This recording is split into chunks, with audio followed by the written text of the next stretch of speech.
हेमलाल मुर्मू। अच्छा, इसके बाद आपको बीच में लेते हैं राजा साहब, बीच में इनको पूछने दीजिए, उसके बाद आपको लेते हैं। हाँ, इनको लेने दीजिए, बीच में आपको फिर हम मौका देते हैं। इसी पर है अध्यक्ष महोदय, अभी उसको मौका देता है, बैठिए आपको मौका देते हैं।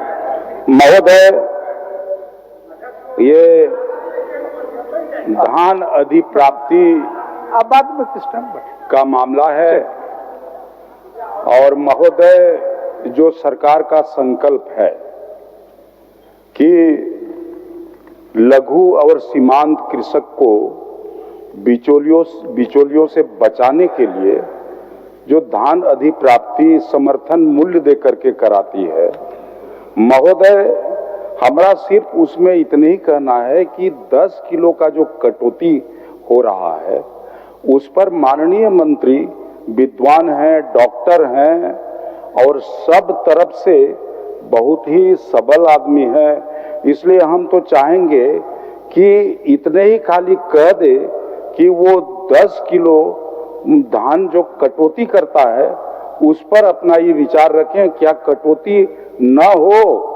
कि कटौती करना ही इनका अपना फैसला है। माननीय मंत्री जी।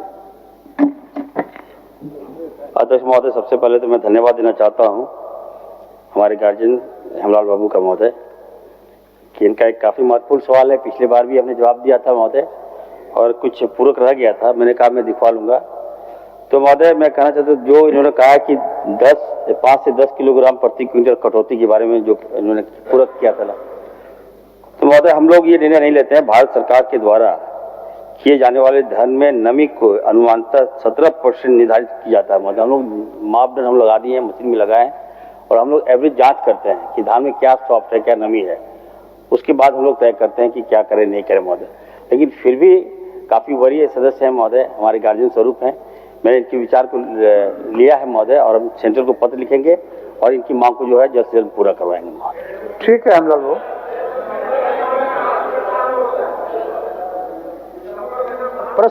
माननीय प्रश्नकर्ता हेमलाल बाबू को संतुष्ट हैं? आप संतुष्ट हैं? जी महोदय, हम संतुष्ट हैं। माननीय सदस्य राजेश का मंत्री जी और संसदीय कार्य मंत्री, आप कुछ बोलना चाह रहे हैं, बोलिए।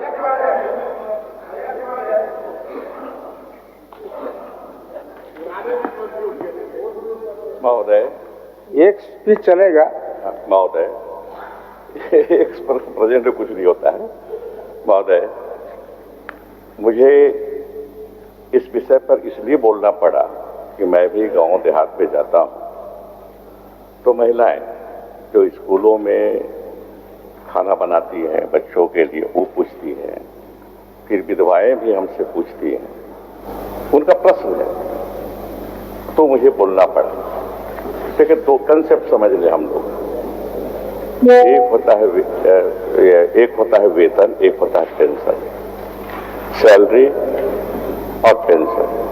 सैलरी काम उत्पादकता के लिए, प्रोडक्टिविटी के लिए दिया जाता है, और पेंशन जो होता है उसको ट्रांसफर पेमेंट कहते हैं अंग्रेजी में, वो काम से मतलब नहीं होता है, वो सरकार देती है प्रोत्साहन देने के लिए, मोटिवेट करने के लिए, इंकरेज करने के लिए। तो ये जो है कंपनसेशन, ये ट्रांसफर पेमेंट है मैया समान योजना का, बढ़िया है, तारीफ लायक है। मैंने पिछली बार भी कहा, सदन को बताया कि इनकम बढ़ गया है परिवार का, 5,000 6,000 से कोई परिवार, आज गरीब परिवार 100-200 के लिए मोहताज थे, 5,000 6,000 उनका हो गया ही, बढ़िया है। ये इनइक्वलिटी, इकोनॉमिक इनइक्वलिटी को एड्रेस कर रहा है, ठीक है।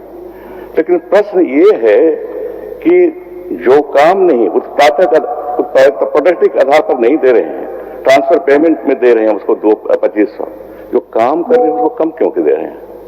तो यही पूछती हैं हमको कि 2,000 हमको क्यों नहीं काम कर रही है, उसको 2500 हम काम कर रहे हैं, हम तो उत्पादक हैं, उत्पादन कर रहे हैं, प्रोडक्टिविटी हमारी है, हमें कम क्यों मिल रहा है? प्रश्न यहाँ पर है।